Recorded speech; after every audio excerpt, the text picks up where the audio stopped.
The monsoon rains finally arrived into Mexico this summer, but we did see some significant fires in our region in 2016.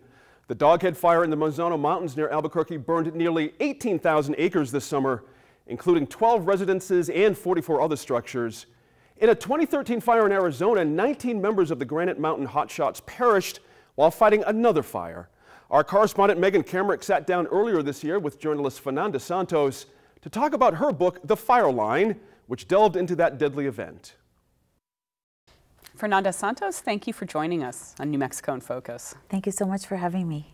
So what was it about this story that stuck with you that you wanted to dive into beyond the news stories that you usually write? It was all the questions I had when I was reporting the story for the New York Times and I couldn't answer. I needed more time to understand how wildfires burn. I needed more time to understand who are these people who fight wildfires. And I needed to learn about these guys who I was writing about, but knew very, very little about. And I felt that the only way that I could satisfy my curiosity was to plunge headfirst into this project, and you know, which became the book that I wrote. So talk about the hotshot crews. What role do they play in wildfire fighting? Who are hotshots? Well, first thing to understand is that unlike a city fire where you roll in a truck and then you have a hydrant or maybe a tanker truck with water and you connect a hose to it and you dump water on the fire, wildfires are generally fought not with water but with hand tools. So you have what's known as hand crews. They're a group generally of 20 men and women who use construction tools, landscaping tools, shovels, picks, axes, chainsaws, and their goal is to open these fire lines in the wild, and that is a wide trail devoid of anything that burns, including the vegetation. And there's a hierarchy on these crews. Hotshots are at the top of this hierarchy, and they're the ones that work closest to the flames. So they have the riskiest, the most difficult tasks, and they're also the most trained, the best trained, the most equipped to face these fires. They're hiking into these places, these heavy packs. They have to carry their own water. Right. Usually it's like 100+ degrees. It's right. Pretty brutal work. It is incredibly brutal, not just on the body, but also it's mentally a challenge. They work 16-hour days for 14 days straight, and then they have 2 mandatory days off. So the battle is, you know, hiking in just to get to your workplace, sometimes 2-3 hours through very difficult terrain in the heat, as you mentioned. And then they get there, they start to work. At the end of their workday, throughout the day as they're working, they might feel tired, they might feel dizzy from the heat, they might feel crampy, but they have to keep going because they have a job to perform, and this is a job that's done by a team. So it's not like one of them can coast while the 19 other works. No, they all have to do their role, because if the guy ahead on the line is not doing it right, then the guy behind it won't be able to do it as well, and then that causes a delay for the whole team. And so, you know, it is a job not for everybody. It's almost like being a soldier. You know, you kind of have to be a certain kind of person to fit into that role. What was different about the Granite Mountain Hotshots, and why were people, you know, despite everything you just said, incredibly competitive to get into them? Well, that crew, so hotshot crews in this country are, for the most part, federal crews. At the time the Granite Mountain Hotshots were fighting their last season, 2013, there were only 2 municipal hotshot crews in the whole country. They were both based in Arizona. One was Granite Mountain, the other one was the Ironwood Hotshots, part of a fire district near Tucson. And of these 2, only Granite Mountain worked under the auspices of a structural fire department. So they were part of a city fire department, a division of a city fire department. And because they were under a city and not the federal government, they had a little more freedom to hire. They could be a little more creative and more selective in the types of people they wanted to be part of their crew. And the superintendent of the crew, the leader of that crew, Eric Marsh, was a recovering alcoholic. And he had been sober for 13 years when he died, but that experience informed the way by which he picked the people for his crew. He believed that he had a role not only in training them to be great firemen, but also to be great men and women. And he had a very soft spot for people he felt needed a second chance. To him, it was about finding certain people every season who had fallen down, had picked themselves up and were ready to shine and do very well, but needed a guiding hand to take them and make them exercise their potential. And that was sort of what set Granite Mountain apart from a lot of the other crews. Now, that also played a role in the fact that they were not necessarily full employees of the city, so they were contractors, so they didn't have vacation or health benefits. Right. One guy, you talk about him praying for fire to pay for health insurance. Right. Right, for that's his wife Billy and child. Warnke. Yeah, Billy Warnke was a Marine. He had fought in Iraq. He came back and he joined Granite Mountain in 2013. And his wife Roxanne was pregnant with their first child, and that was his biggest worry, was that he needed to make money so that he could pay for health insurance for when his baby was born. And they weren't paid that well, so they had to get overtime. No, to, like, rookies fund made this. $12.09 an hour on Granite Mountain. And look. The way fire crews in general are structured, both in municipal crews and federal crews, is that you have a number of people who are full-time employees, so they have the benefits that any full-time employee has. Paid vacation, paid holidays, paid sick days. But then you have a group of them, a number of them, who are seasonal employees. In fact, we talk about the fire season. So these people are hired, generally speaking, from mid-April through mid-October, and then they go out and do other jobs.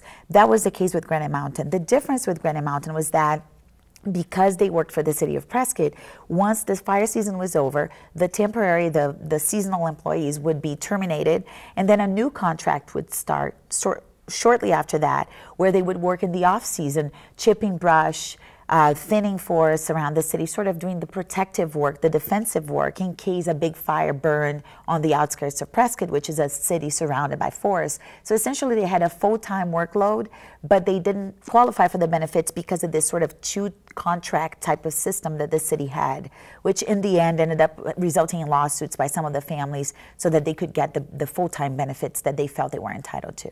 Now, set the context where this fire happened. Yarnell, who lived there, the extent of the development that grew up near the national forests. So Yarnell is a remote, somewhat hard to get to mountain town in central Arizona.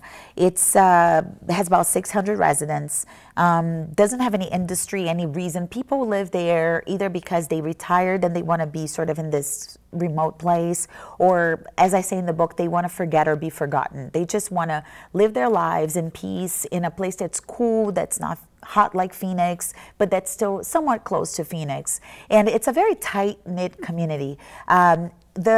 The brush around here now, it's a mix of federal land and state land, had not burned in a little over 40 years. And there had been no work to thin that brush.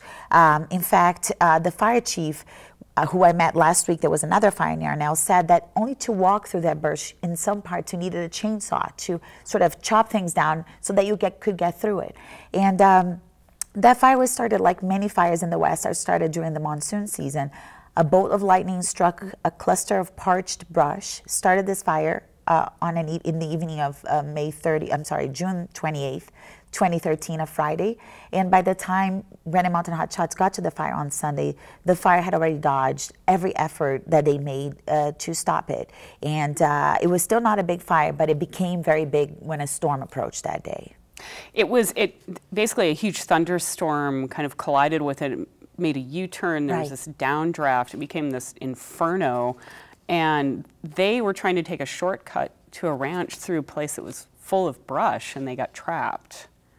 Basically. I don't know if I would say a shortcut. Okay. Obviously, I don't make any final conclusion as to why they made the decision they made, because obviously none of them are here to explain to us, what led them to make that decision. But two things are very obvious to me. One is that they would not have taken that path had they not believed that this was something they could do. This was a very risky job, but not a job done by crazy people who would think, oh, let's try and see if we can make it type of thing. It's something that they did with a very deep level of responsibility and understanding that the goal ultimately is to go home safe at night. So whatever information they had at hand when they assessed, their position in the fire and their role in that fire, they felt that the best thing to do was to go down this canyon where the fire had not burned, so it was full of brush, towards a ranch And beyond the ranch, just beyond that ranch, was the town of Yarnell. And what everybody believes, they had been called twice to go to the town. And what a lot of people believe is that they were going there to make themselves useful once the fire got there and try to protect some of the homes there. It's not really the role of a wildland firefighter, but faced with that situation, many of them end up working what's known as structure protection. They start working to try to save the homes that are there from burning. You mentioned the lawsuits, and some of the families filed wrongful death lawsuits, not necessarily later for monetary gain. They wanted to see changes in the way decisions were made, resources allocated. What was it about this day and this fire that prompted people to say things need to change systemically? And has any of that happened? Well, I'll start with the second part of the question. The short answer is no, and largely because the fire happened in state land. And for any big structural change to happen, it has to start from the federal government, from the federal crews, because they're essentially the ones that dominate this world of wildland firefighting. But, you know, with every story, there's a lot of shades of gray. You know, there are obviously lessons learned by the firefighters who still do this job. So if you go to the firefighting academy, it's something that's talked about in classes. In fact, I've taken 3 different courses in wildland firefighting, and I recently took one where it was heavily discussed, the fire in Yarnell, and how do you spot the human factors. You know, it could be that you are the best trained firefighter, but you wake up that morning and you argue with your wife or your husband or your kid, and you go to the fire with that in your head. I mean, it happens to all of us. It just sort of colors our day. And so how do you spot somebody who's not totally there? How can you anticipate, how can you raise a red flag, even if it's not necessarily your role to do that? How can you empower the rookies, the underlings, to speak up if they think that some decision is not the best decision to be made at that point? So that's one side of things. There are bigger issues about communication. They're still to be resolved. Of course, it's difficult with radio communications when you have mountains in the way interfering, and also location. There is a very preliminary plan in Congress right now that would equip these crews with GPS equipment, where you would be able to pinpoint their location and therefore inform a specific crew that, look, you're in a perilous position, stay there, give them an order to stay there, or give them an order at that moment to leave because you know there's enough time to leave. But the families, you know, they are working. Some families have formed nonprofit groups. One of them is called the Wildland Firefighter Guardian Institute, and they are specifically working to force these types of changes in training and in equipment that's given to the firefighters. So were the Granite Mountain Hotshots reconstituted after they lost 19 men? No, essentially the day the 19 members died was the day the crew died. For a while there was, it was the big question in town, you know, in Prescott, are we ever going to revive, is the city ever going to revive this crew? But, you know, it became a political question and also a financial question. There was a, you know, big liability, of course, when you lose 19 members of a fire department, your insurance goes up, and there was only so much risk, I guess, at that point. And a lot of fear that something could happen again. So the decision was made that it just was not worth it to reconstitute that crew. Well, Fernanda, thank you so much for talking with us about this book. It was great to be here.